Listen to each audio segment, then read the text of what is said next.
स्वागत है आपका यस न्यूज कर्नाटक एक्सप्रेस में। मैं हूं आपके साथ मोहम्मद जुबैर। आइए आज की खबर पर नजर डालते हैं। ನಗರದಲ್ಲಿ ಚೌಲ್ಟ್ರಿಗಳಲ್ಲಿ ಕೂತ್ಕೊಂಡು ಸಾವಿರಾರು ಜನಗಳನ್ನ ಅಲ್ಲಿ ಕರೆಸಿ ಪ್ರತಿ ಮನೆಗೆ ಹೋಗಬೇಕಾದಂತದ್ದು ಆ BLOಗಳ ಒಂದು ಕರ್ತವ್ಯ ಇರ್ತಕ್ಕಂಥದ್ದು. ಆದರೆ ಇವತ್ತು ರಾಮನಗರದಲ್ಲಿ ಒಂದು ಕೋಮಿಗೆ ಸಂಬಂಧಪಟ್ಟವರನ್ನ ಇವತ್ತು ಆ ಫೇಕ್ ಐಡಿಗಳು ಇರ್ತಕ್ಕಂಥವ್ರು ಬಹುಶಃ ಬಾಂಗ್ಲಾದೇಶದಿಂದ ಬಂದಂತವರು ಬಹಳ ಜನ ಇದ್ದಾರೆ. ಅಲ್ಲಿ ಏನೋ ಪ್ರತಿನಿತ್ಯ ಚರ್ಚೆ ಮಾಡ್ತಾರೆ ಬಾಂಗ್ಲಾದೇಶದ ನಿವಾಸಿಗಳ ಬಗ್ಗೆ. ಕನಿಷ್ಠ ಒಂದು 8 ರಿಂದ 10 ಸಾವಿರಕ್ಕೂ ಹೆಚ್ಚಿನ ಸಂಖ್ಯೆಯಲ್ಲಿ ರಾಮನಗರದಲ್ಲಿ ಇವತ್ತು ಇವನ್ನೆಲ್ಲರನ್ನು ರಕ್ಷಣೆ ಕೊಟ್ಕೊಂಡು ಇಟ್ಕೊಂಡಿದ್ದಾರೆ. ರಾಮನಗರ ಚನ್ನಪಟ್ಟಣ ಭಾಗದಲ್ಲಿ ಮುಖ್ಯಮಂತ್ರಿಗಳೇ, ನಿಮ್ಗೆ ಏನಾದರೂ ನೈತಿಕತೆ ಇದ್ರೆ, ಅಲ್ಪ ಸ್ವಲ್ಪ ಗೌರವ ಇದ್ರೆ ಜನಗಳ ಬಗ್ಗೆ, ಇಲ್ಲೇನು ನಡೀತಾ ಇದೆ ರಾಮನಗರದಲ್ಲಿ, ಯಾರ ಕಾರಣ ಇದಕ್ಕೆ?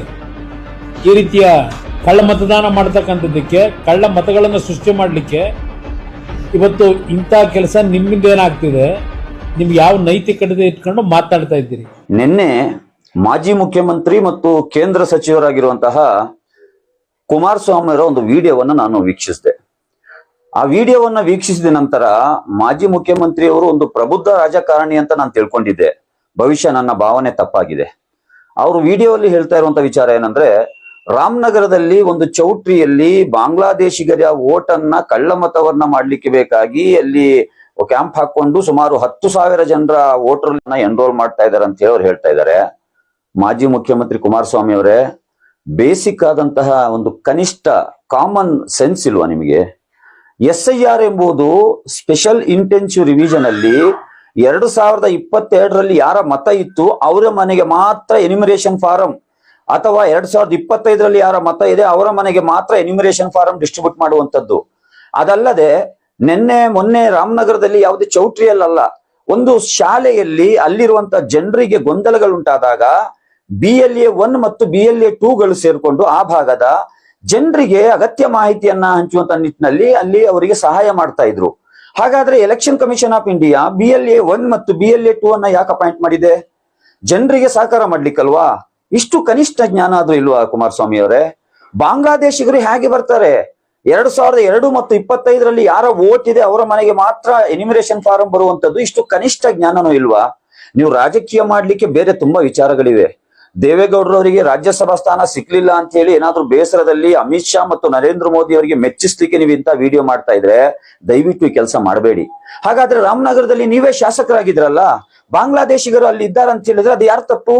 ನೀವೇ ಏನಾದ್ರೂ ಅವರಿಗೆ ಎಲ್ಲಿ ತಂದು ಎನ್ರೋಲ್ ಮಾಡಿದ್ದೀರಾ? ಇದೆಂತ ಪ್ರಶ್ನೆಯನ್ನು ಕೇಳ್ತಾ ಇದ್ದೀರಾ ಕುಮಾರಸ್ವಾಮಿ ಅವರೇ?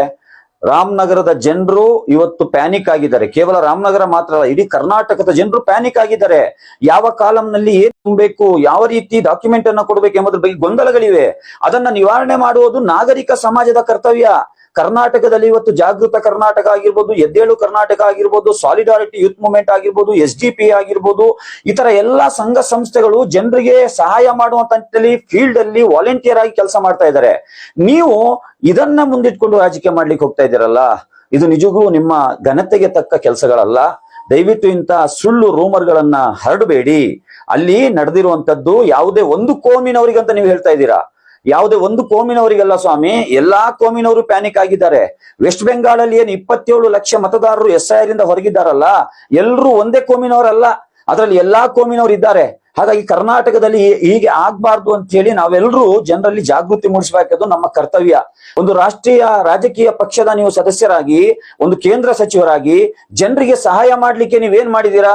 ಬಂದು ವಿಡಿಯೋ ಮಾಡ್ತಾ ಇದ್ದೀರಾ. ಯಾವುದೋ BJP ಮತ್ತು ಸಂಘ ಪರಿವಾರದವ್ರನ್ನ ಮೆಚ್ಚಿಸ್ಲಿಕ್ಕೆ ಇಂಥ ಕೆಲಸ ಮಾಡಬೇಡಿ. ಇದು ಅಕ್ಷಮ್ಯ, ಇದು ಅಖಂಡನೀಯವಾದಂತ ವಿಚಾರ. ರಾಮನಗರದ ಜನರು ಇವತ್ತು ಪ್ಯಾನಿಕ್ ಆಗಿದ್ದಾರೆ. ಅವರಿಗೆ ಸಹಾಯ ಮಾಡ್ಲಿಕ್ಕೆ ಅಲ್ಲಿರುವಂತಹ BLA 1 ಮತ್ತು BLA 2ಗಳು ಸಹಕಾರ ಮಾಡುವಂತದ್ದು ಅವರ ಜವಾಬ್ದಾರಿ. ಹಾಗಾಗಿ ಇಂತಹ ರೂಮರ್ಗಳನ್ನ ಹರಡಬೇಡಿ. ಯಾವುದೇ ಹೊಸ ಸುದ್ದಿಯನ್ನ ನೋಡಲು ನಮ್ಮ ಎಸ್ ನ್ಯೂಸ್ ಕರ್ನಾಟಕ ಎಕ್ಸ್ಪ್ರೆಸ್ ನ ನೋಡ್ತಾ ಇರಿ. ಹಾಗೆ ನಮ್ಮ ಚಾನೆಲ್ ನ ಸಬ್ಸ್ಕ್ರೈಬ್ ಮಾಡಿ, ಬಾಜು ಇರುವ ಬೆಲ್ ಐಕಾನ್ ಅನ್ನ ಕ್ಲಿಕ್ ಮಾಡಿ. ಹಾಗೆ ನಮ್ಮ ಚಾನೆಲ್ ನ ಲೈಕ್ ಮಾಡಿ, ಶೇರ್ ಮಾಡಿ. ನಮ್ಮ ನಡೆ ಸತ್ಯದ ಕಡೆ.